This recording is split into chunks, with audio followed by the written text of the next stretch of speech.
If you're a pop culture junkie who loves TV, film, music, comedy, and other really important stuff, then you've come to the right place.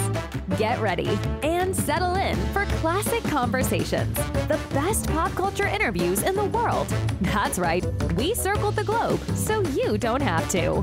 If you're ready to be the king of the water cooler, then you're ready for Classic Conversations with your host, Jeff Dwoskin. All right, Samantha. Thank you so much for that amazing introduction. You get the show going each and every week, and this week was no exception. Welcome, everybody, to episode 344 of Classic Conversations.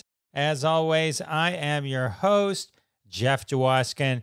Great to have you back for what's sure to be the beachiest episode of all time. My guest today is none other than Nicole Eggert. We're talking Baywatch, After Baywatch, Who's the Boss, and so much more. And that's coming up in just a few seconds. And in these few seconds, last week, Linda Pearl was here. We talked The Office, Matlock, and Happy Days. That episode will have you rocking around the clock. But right now, we are running in slow motion on the beach with Nicole Eggert, going deep into Baywatch, her amazing documentary After Baywatch, talking Charles in Charge, Who's the Boss, and so much more. And that is coming up right now. All right, everyone, I'm so excited to introduce my next guest.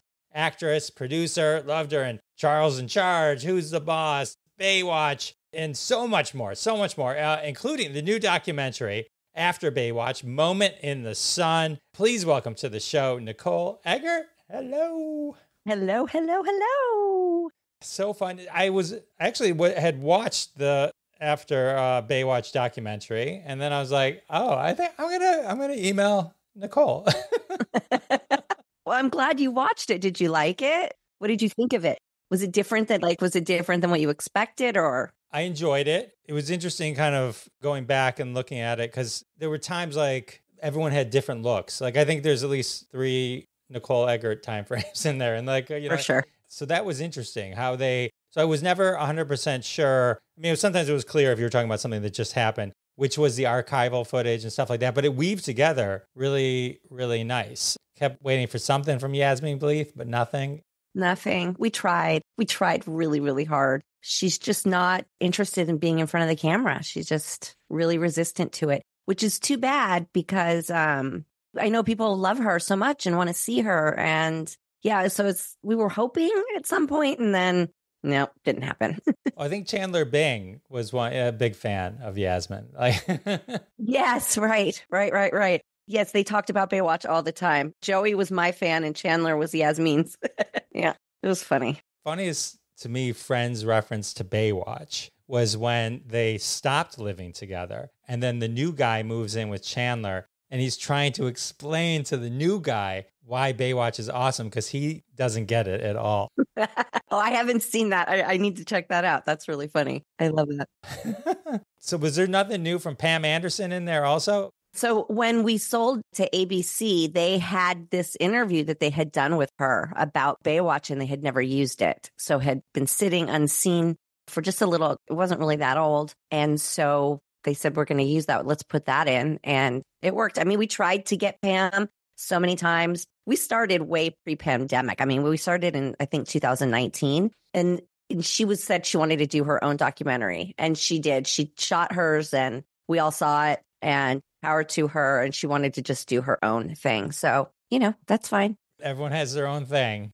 Everyone has their own thing. I don't think you really missed her that much in it because I think we definitely, I don't know. I think, and like you said, how we all had different interviews. Like I wanted to redo mine a couple times. I think that because of it was so many different looks and all this, that it kind of just wove together easy. You didn't know what was what, right? Yeah, if you had bet me, was that a Pam Anderson? Was she part of that? I would have said absolutely. Absolutely, right? Yeah. So it all worked out. Yeah, only in looking at articles after the fact. And then it said, oh, she didn't participate. And I was like, what? Yeah.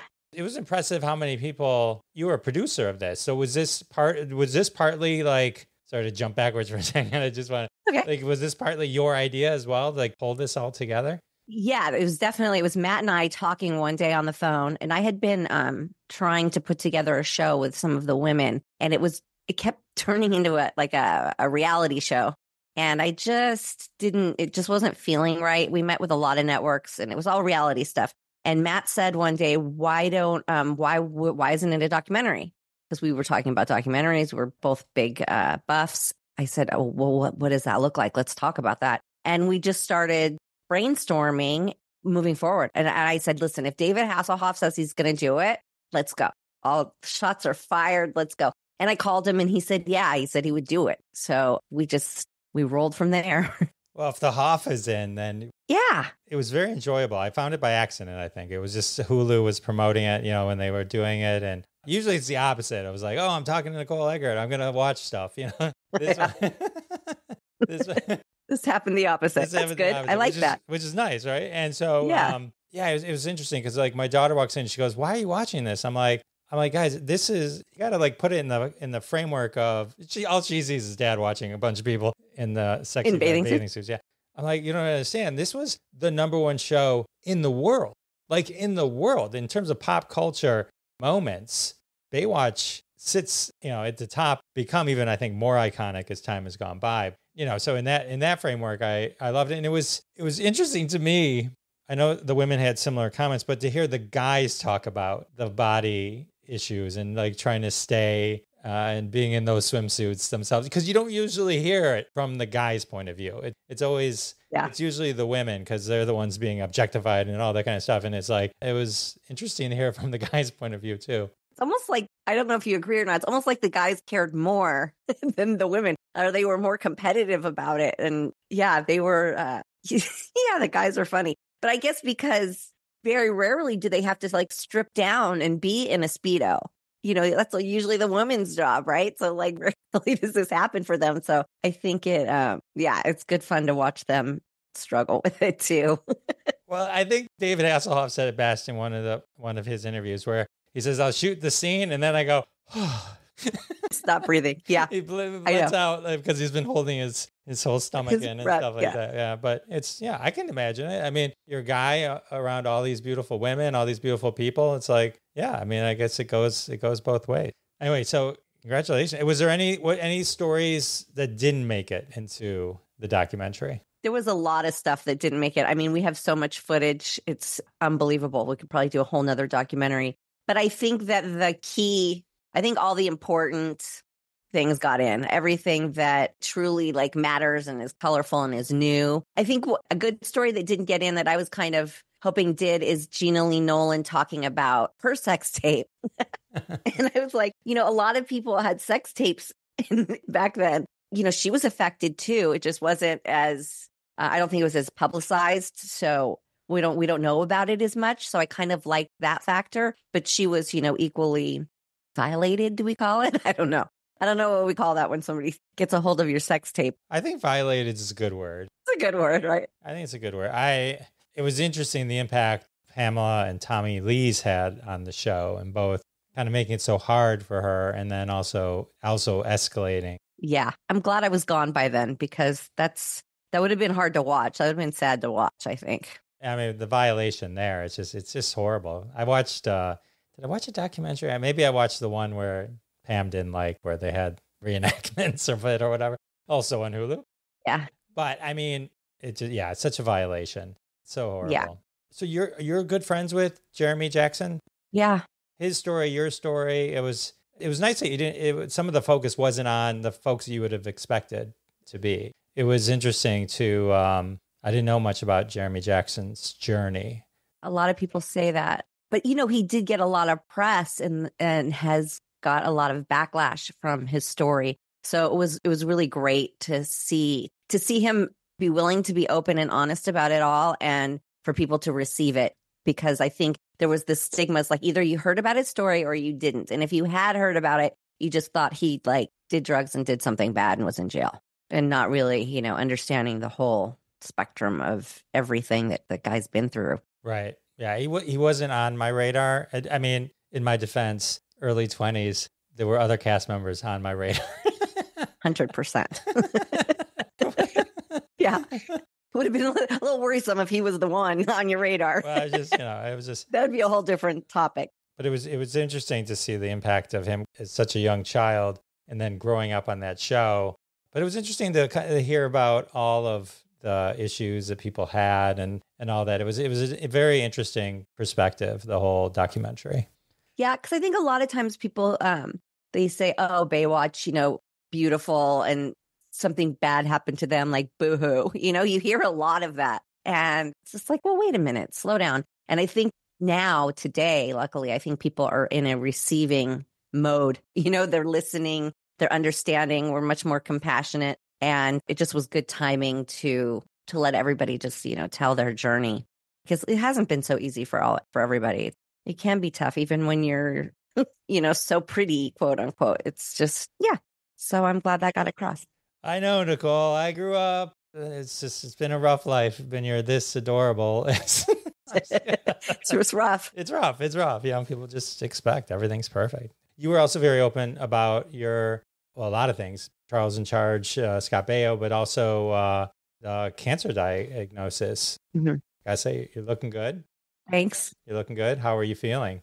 I'm feeling okay. I just had my surgery like 6 days ago. I was literally just now at the doctor getting my drains taken out. Too much information probably, but so it's really fresh. It's quite the recovery. I didn't really realize that it was gonna be this hard to recover from, but here I am, and I've stopped the painkillers, which is nice. So now I can drive.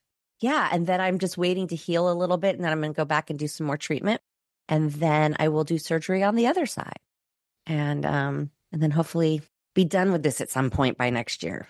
It's my goal. Keep fighting. Yeah, we're all in your corner. Can you share the story of how you self-diagnosed yourself? I just thought it was a good message, important story. If someone hears that, maybe it's really important because I do my yearly mammograms every October.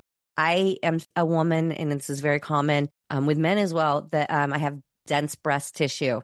So I was going undiagnosed. And listen, this is not a reason to not go get a mammogram. You have to get the mammograms because they do detect it even with some dense breast tissue. Mine, just the placement, the whole thing, it was undetected. And I felt like throbbing one day. And when I got in the shower, I did the exam and I felt it. And my heart dropped because it wasn't small. It was quite large. And I thought, how in the holy hell did I not know that was there? And the truth is you don't, unless you're doing your self-exams and you're doing all of the things, you can miss it. I missed it for a little too long. Had I caught it sooner, this would have been a much easier journey.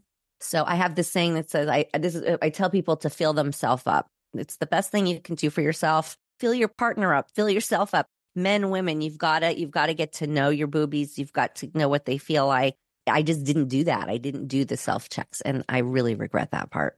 Well, it's a good message. If you can, if someone hears this or any of the times that you've said it, it helps one person. Yeah, that's right. That's right. All right. It's always hard to pivot. No. Yeah, it's like, now that we just killed the mood. Yeah. But thank you for sharing that. Yeah. So, well, let's stick with Baywatch just so we are, and then we can go back in time and work back up. Okay. Baywatch. So you were coming off Charles in Charge. You're an icon. Everyone knows who you are.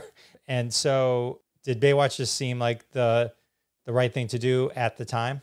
No, not really. So what happened is I was doing Charles in Charge, which was also on a network that was canceled after one season and brought back in syndication. And Baywatch was following the footsteps and came to the executive producer of Charles in Charge, Al Burton, and asked him to sort of help them along.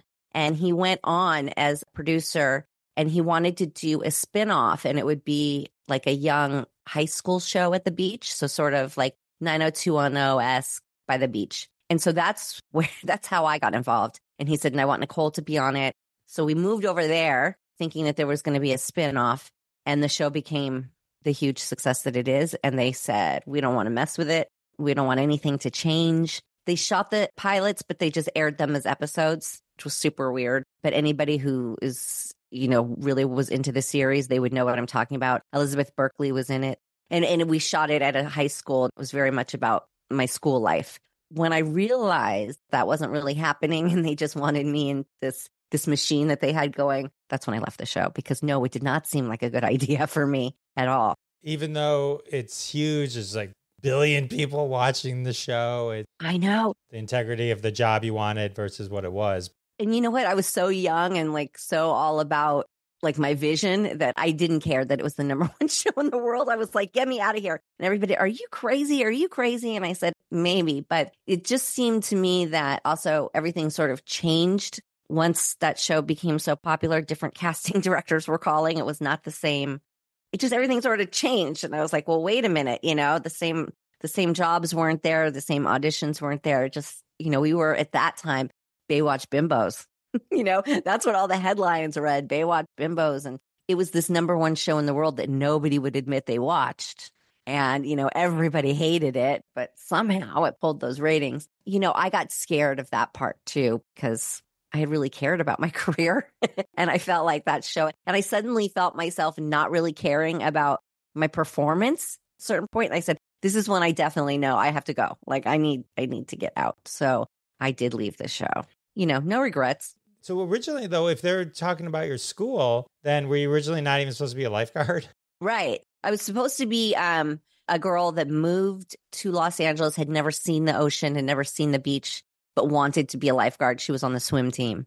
And so it was sort of this rookie lifeguard, like a junior lifeguard. And they did carry that through the show a bit before I made it as a lifeguard. But yeah, so it would be more about us trying out to be lifeguards while juggling school and drama and all of the relationship, all of that. So yeah, it was going to be more of a combination.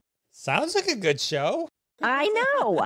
I really like the idea. I still like the idea, but that didn't happen. So the spinoff, and then you came back for Hawaii, which was sort of like, it's interesting because the different people that are iconic at different times weren't necessarily, like there's probably, I'm imagining before doing After Baywatch, there were people that you'd never actually worked with on Baywatch. Maybe you met them at the Hawaii, because you never worked with Gina Lee, right? And then you met her in the Hawaii episode. Right. Yes. So I've met a lot of people at parties and events and things like that. So I have sort of met everybody and did sort of know everybody. It just, we hadn't worked together on the show on screen at all. No. So you're right. It's funny who they invite back and who they don't. I was in such a different place in my life. I was a new mom. I think my daughter was 3 or 4. So I was kind of excited to go back to Baywatch. I was like in shape. I worked out. I never worked out before. I was like, look at these crazy people waking up before work and working out. I never understood that at all. I was just at such a different place. So I thought it would be really fun to go revisit it. And it was fun. And to shoot it in Hawaii was always, whenever we were in Santa Monica and it was freezing and it was like raining and it was dirty and it was gross, I was like, why aren't we in Hawaii? Why aren't we in Hawaii? So it was really fun to just get to do it like the way I always envisioned it and how I wished it would have happened. So besides Jeremy, who do you, is there other folks that you keep in touch with? I do. Erica Eleniak is one of my favorite people. I talk to Alexandra Paul all the time, who's amazing. Gina. I talked to Brandy Roderick a little bit, both Brandys. Carmen, David Chokichi I talked to quite a bit. Angelica Bridges and I sort of stay in touch, especially social media. Yeah, so sort of like, yeah, we just call, reach out, and yeah, it's like a great big dysfunctional family. So some of those folks, like with the Baywatch Bimbo tag that you had mentioned. So some of those folks came from Playboy. They were famous from Playboy and stuff like that. So I could see where like maybe that went together. I'm not saying they are. I'm just perception. But you got the same kind of tag, the same stigma, because you were coming in with legit credits. I mean, you were like, who's the boss? You were like Charles in Charge. Yeah, TJ Hooker. TJ Hooker, yeah. I mean, I worked with George Cougar. I worked with Michael Chapman. I had a great resume. I did a lot of great work before Baywatch. There was a lot of great projects I worked on. So yeah, it was a little bit hard. It was a little bit of a punch to the gut when I started reading those headlines. All right, well, let's talk about some of those other awesome things. Okay. So you got started Miss Universe. Did you win the Miss Universe Petite? I did. My mom put me in like a local Huntington Beach beauty pageant, and then you win, and like, I don't know, it like goes up, you and higher and higher and higher. And I hated these beauty pageant things, hated it. I would go because all the venues had big, huge, wonderful pools. And so I'd always like, all right, if I can swim in the pool, I'll go do this beauty pageant. My mom loved it for some reason. Yeah, I ended up winning, and I won Little Miss Universe, and it was televised. And the host like brought me out. They like featured me on the grown up Miss Universe. The phone just started ringing from there, and I booked like Johnson's and Johnson's baby shampoo, Copper Tone. Like I just started Mattel. I started doing Barbie commercials. Like my whole world changed, and it was amazing. Oh, so all right. So you're Miss Universe Petite, and then okay. So now you're the Johnson and Johnson. So no tears, and then right, is that right? Yeah. And then all right, were you the Copper Tone baby? The Copper Tone Kid. Yeah, I was like, they wanted to reenact. I think the original is Jodie Foster, and they wanted to reenact their logo. Yeah, it was so fun. And I grew up a Copper Tone baby. I grew up in Huntington Beach, constantly putting on Copper Tone. It's still my favorite. And then Mattel and Barbies, I was like, amazing. You get to see all the toys before they come out, and you get to like put your hands on them and play with them before they're even out on the market. So many fun things. Yeah. Awesome. So I was digging into IMDb, and so when Hell Was in Session. Yeah. The only piece of trivia, I love to go into IMDb and then you get the trivia. The only trivia on When Hell Was in Session, starring Hal Holbrook, Ronnie Cox, and many others. Nicole Eggert's debut. That's it. That's it? That's it. What? That's the only trivia for this 1979 TV movie, When Hell Was in Session. Is the fact that this was Nicole Eggert's debut. That's hysterical. So that's cool. That's cool. Yeah. And that's not even true, but leave it to good old IMDb. Like they get it wrong with me every single time, but but that's cool. There's worse things to get wrong. What would you consider? What was your literal then debut? I mean, besides commercials. Commercials. I think it was an ABC movie of the week. Remember those? And it was with Cheryl Ladd and Robert Urich called When She Was Bad. It was about child abuse, and that was my first like acting gig. I did look that up, and in the description, I found it funny that they referred to Robert Urich as Robbie, and your name was Bobby. And I'm like, and like you're father, daughter, and I'm like, Robbie and Bobby? I mean, isn't that even the same name? It's weird. It is weird. I won't. That's really weird. Like, okay. And then you've done voice work along the way, but early on, you were in the Dennis the Menace. Yeah. Margaret. And then you have done a lot of cool things. And then, how did you end up on Fantasy Island, but not the Love Boat? I don't know. And I ended up on Fantasy Island twice. Mm-hmm. Both of them were like my favorite shows. I would have to say, though, that Fantasy Island was like right above Love Boat in my favorites. So I don't think I cared at that point. I was like, that was everything to me being on Fantasy Island. It's one of my favorite things I've done in my life, in my career, is Fantasy Island. It just... Because, I love everything beach and tropical, and then it was sort of magical. So it was all these things that I just, and then you get there and you see the set, I was just so excited for my whole fantasy to be unraveled, and to like see what is this really like. And those cars that they would drive with the little canopies above them, and the dirt roads were like rubber mats, and all the trees were like potted, and I was like, this is the coolest thing, like the movie magic of it. That was my moment in my life where I fell in love with that side of it, where I knew as I was watching on TV, and then to see all the behind the scenes was so fantastic. So cool. Did you get to hear him say, "The plane, the plane"?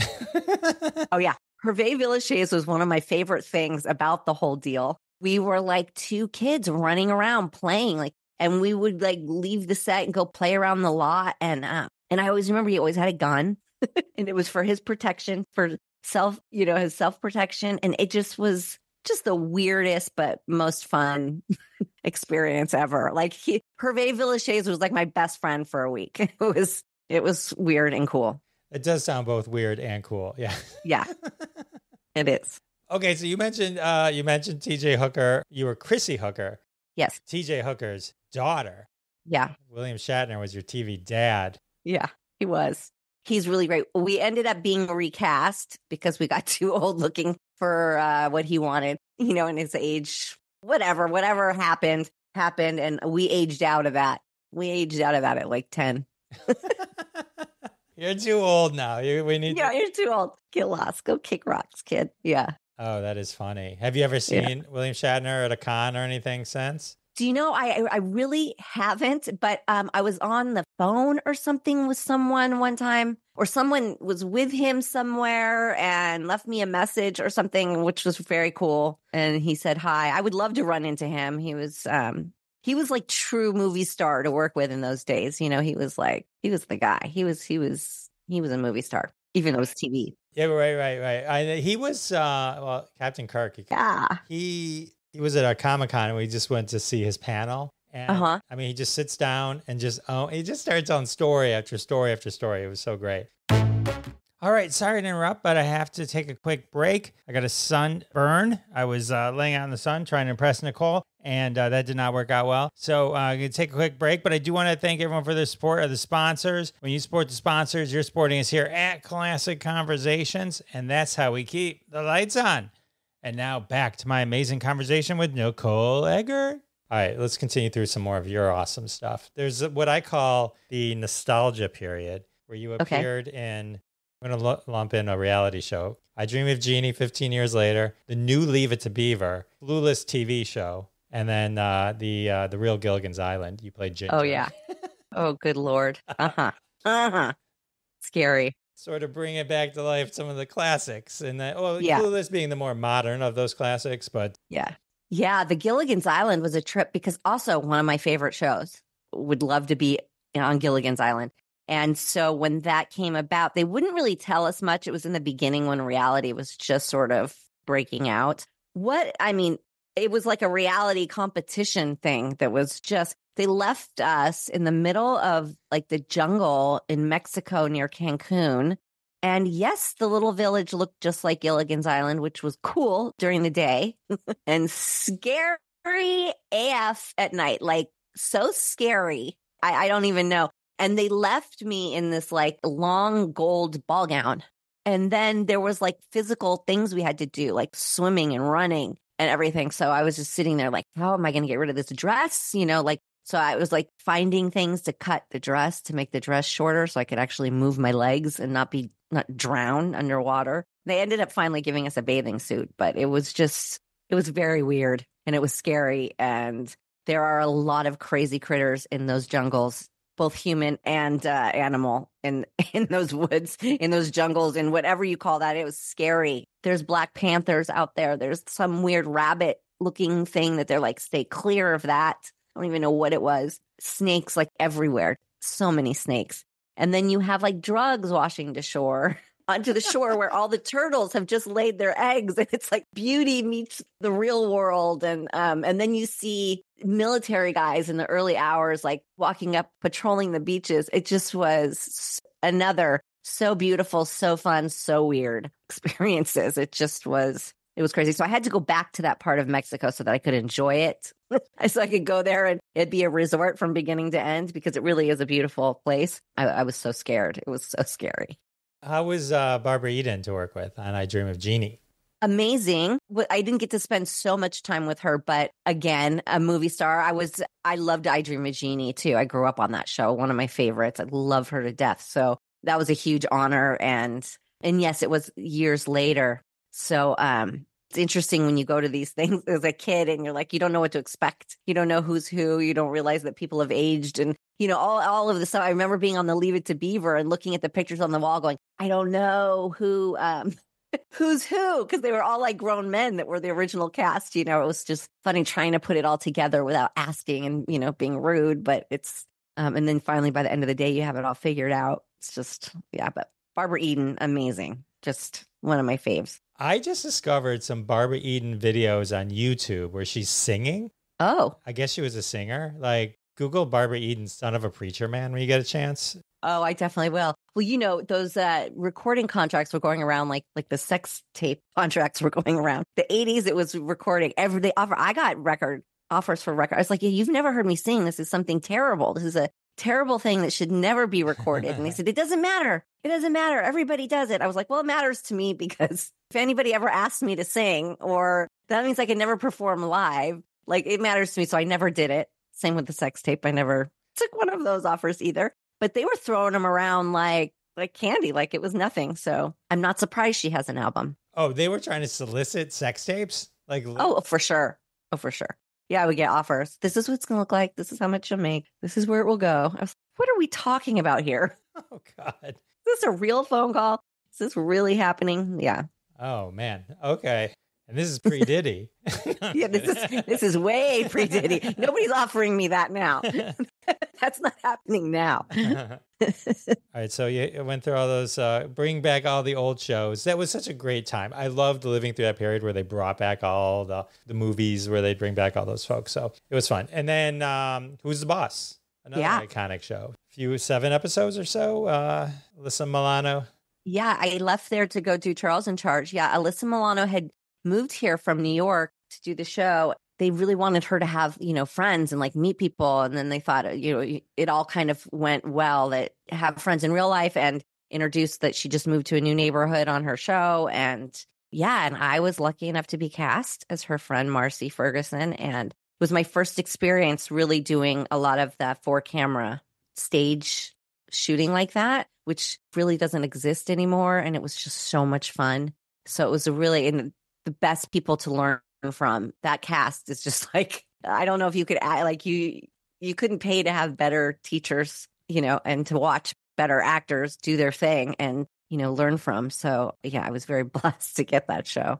Are you still in touch with Alyssa Milano? Yes, I just saw her in New York. She is doing Chicago. She's playing Roxy on Chicago. So she was out there rehearsing. So I went to go see her also perform. Isaac Mizrahi does like a cabaret, and she went and sang one of the songs from Chicago. And so I went out there to go see her and support her. And I texted with her the other day, right before she started. So, and I haven't texted with her yet. She was so nervous, and I was so excited for her. And it looks like she's having the time of her life, which stage work is always so amazing. So yeah, we are good friends still. That's awesome. Do you have any interactions any bonding with Tony Danza? Yes.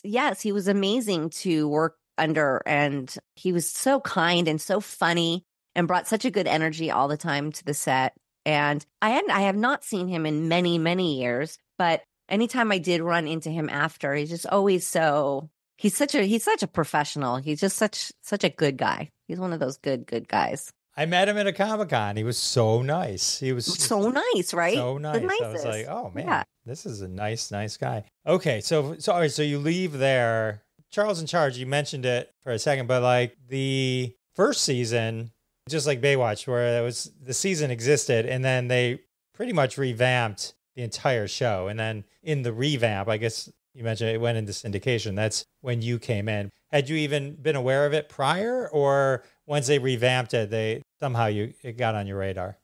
I mean, I kind of didn't. I'm not sure I was aware of the show or not, but Al Burton was somebody I auditioned for all the time. And he had always said to me, I'm going to put you in a show. We have to find the right one. So I would audition for him all the time. So I was very familiar with him and his office. And then Charles in Charge came up and he said, I think I found the show. I think we have the show. So I lucked out there too.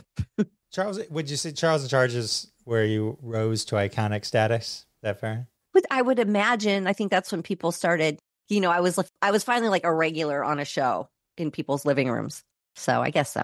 Do you like talking about it? Do you want, what I mean? Like, because I know there was the whole sexual abuse that happened. Yeah, there's that part. Yeah, can you, I don't know. I don't want to say like, hey, did you always watch it? Did you enjoy being on the show knowing that is there like a piece of it that you can look back Yes. on? It's funny. It's funny that you say that because yes, there was a very dark situation happening and it was a very horrible time, but also it was a really great time and a really fun time when you're actually like working and on set doing what they're supposed to be doing. It was such a fun experience to be a regular on a show like that, to be part of something like that. Outside of the darkness that was on that set, everything else was great. Life was really good. I had a great home life. I had a great social life with other kids that were in the industry, and it was a really fun time, I think, in the world in the 80s. I just think what a fun time it was. Music was so fun and so many fun shows. And so there were a lot of great things too. Awesome. It was part of it was hard for me to talk about that. I, for so long, never really wanted to do it because I didn't want to taint the show. I didn't want to taint people's like exactly what just happened. I don't want that to be, because there was a really great aspect to it. So I feel like part of your message now, and it's in the After Baywatch documentary too, you touch on this as well. You discuss your time there. It's an inspiration in terms of speaking your truth, being open about these things, and between that and your health battles and being open about it and giving people like a path to like follow if any of this is happening to them, I think is highly commendable. Thank you. Yeah. Secrets are bad. Secrets, especially trauma secrets, they will make you sick. I think we're finally in an era and a time where people will listen, and there's so much help out there, no matter what you're going through. It's the best of times to be able to reach out and get help for anything you're struggling with, quite honestly. All right, so Charles in charge. Now we go into Baywatch. We've come full circle. Look at that. We're back to the beach. With Baywatch, you talked about a spinoff, potential spinoff when they were bringing you on. Married with Children, similar situation there. Backdoor pilot. Similar situation. Yeah, they were doing a pilot for a spinoff. I auditioned for that. Man, that was a lot of pressure. That was like, I went in, I was like rushed. It was like this last minute, or they were casting fast. I remember that. I was somewhere else doing something, and this audition came through, and I rushed over there. And I had happened to have on like a leopard bra. So I like opened up my shirt, I was like trying to make myself like this character. And I just went in there and just went for it. And they hired me that evening. I remember them going, she's got it. She nailed it. And then after that time after like when I booked the job to when we started shooting, it was like, oh my God, what did I even do in that audition? What was it? So it was just it was a lot of pressure. The show didn't go anywhere, but another great set to be on. Alan Thicke I had known for years too, who was always fun to be around, and Christina Applegate, David Faustino, all these people like that I knew and had grown up with. So it was a pretty comfortable set to be on. And they're just so encouraging. All those people are just like good, solid people. So that helped a lot. Yeah, I just interviewed someone who was with the show for most of its run. I listened to that episode. Yeah, I listened. Yeah, I did. Oh, thank you. I listened to your podcast too. We'll talk about it in a second. Okay. Look at this. Did we just become best friends? But it was just interesting, like to have met those people. I don't know exactly when, but like how famous they became later. You know what I mean? It's just like incredible, like how all of them just became these huge stars. Yeah. Hang on, I'm still got the goosebumps. So you listen to my podcast. Okay, so this one I thought was I found this on your IMDb, which I thought this should be a higher up on the IMDb. Gary Busey's daughter in an Outer Limits episode. Whoa. All I can say is whoa. Weirdness, weirdest thing. Outer Limits already, you're going into a weird energy. And then we were playing like Christian Baptist, like healers, scam artists. It's a weird topic. And then he's a lot. He's a character. Yeah. I mean, yeah, I don't know what to say. It was, I got along well with him. Luckily, thank God. He's a character. He's just, it's a lot. It's a lot to work with. Mm-hmm. I just thought, I was like, oh, that's. Yeah. And then how was it doing or being a part of or being at the Comedy Central roast of David Hasselhoff? Good times. Really good time. David is he took it really well. He was having a fun time. Pam, they roasted on Pam. She was not taking it so well. And then I remember Seth MacFarlane turns to me in the audience and says my name and starts talking. And I just was like, I'm going to like wet myself here. Like, I was not prepared. But he ended up saying something complimentary, which I'm pretty sure there's only 1% of people have something said complimentary about them at one of these roasts. And he went and he moved on. And I was like, oh my God, what just happened? Like I was holding my breath. He scared the shit out of me. And he ended up saying something complimentary. And I just, I was able to breathe again. And roasts are really funny. I mean, but to have it done on you have to really be prepared. I think you have to be in the right mindset and you have to be prepared. Yeah, they're brutal on those shows. Oh, yeah. And sometimes not more brutal to the people, I think, than the Rob Lowe one. I mean, they destroyed Ann Coulter. I mean, it's just like, Yeah, it's the people around. They get it hard. Yeah, they get it. Oh, you know what? The other thing from the After Baywatch, Scott Grimes and Debbie Gibson singing the theme song. Yeah. It's funny because like Scott Grimes, He was hilarious. Like, I love, speaking of Seth MacFarlane, the Orville loved that show. You should talk to Scott. They finally bring back the thing. You should get on that show. That's one of the best shows. Seth MacFarlane's a genius. Anyway, Yeah. but they let Scott sing on that show a lot. And then or at least a bunch of times, and then if you Google it, you can find other things. That guy's he has a really good voice. So I was excited when I saw that part of the documentary, and he's like, I'm like, that was him? I didn't even know that was him and Debbie Gibson. And I was like, I thought that was really cool. I love that. You like what I did there? Yes. It's funny because the theme song, I've known Scott since we were really little. So I've always heard him sing, and he's just got one of those voices. The theme song was so important, and we were going to offer it to David Hasselhoff.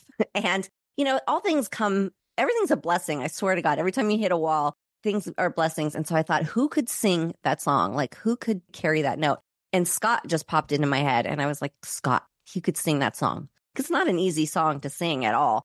So I called him and I said, would you ever? And he's like, I absolutely would. And then he said, why don't we have Debbie on? And I thought, even more genius, like, let's go. And it was everything I wanted it to be. I get chills every time I listen to it. I love it so. It's probably one of my most proudest things I am, the documentary, is putting that together. Because not everybody knows, right? So only if you know his work and you know who he is, you get that little Easter egg of like, what just happened there. Right. It's a great theme song. I mean, yeah, it really is. Yeah. I think they're coming out with like a serious kind of version of Baywatch. I feel like right after your documentary ran, I started seeing these ads for like this. Like High Tide Rescue or something. Something it's like on that. Fox. Yeah. But you could see it when they were talking. That was an interesting part of the documentary also, when they were talking about the pitch. It was like, oh yeah, this could have been like a Chicago fire, like a real serious, very specific thing, but which it was supposed to be. Yeah, it was supposed to be. That's what I thought it was. Stuff. Yeah.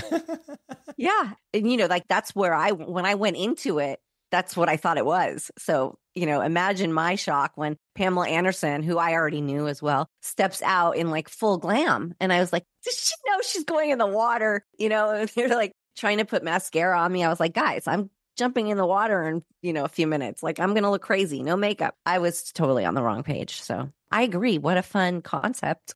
So fun. Talk to me about Perfectly Twisted with Nicole Eggert, your podcast. I saw there was a few folks, Mark Price, Anson Williams, William Hung, that we both have talked to. Those are fun folks to talk to. Yeah. How did you get into the podcast world?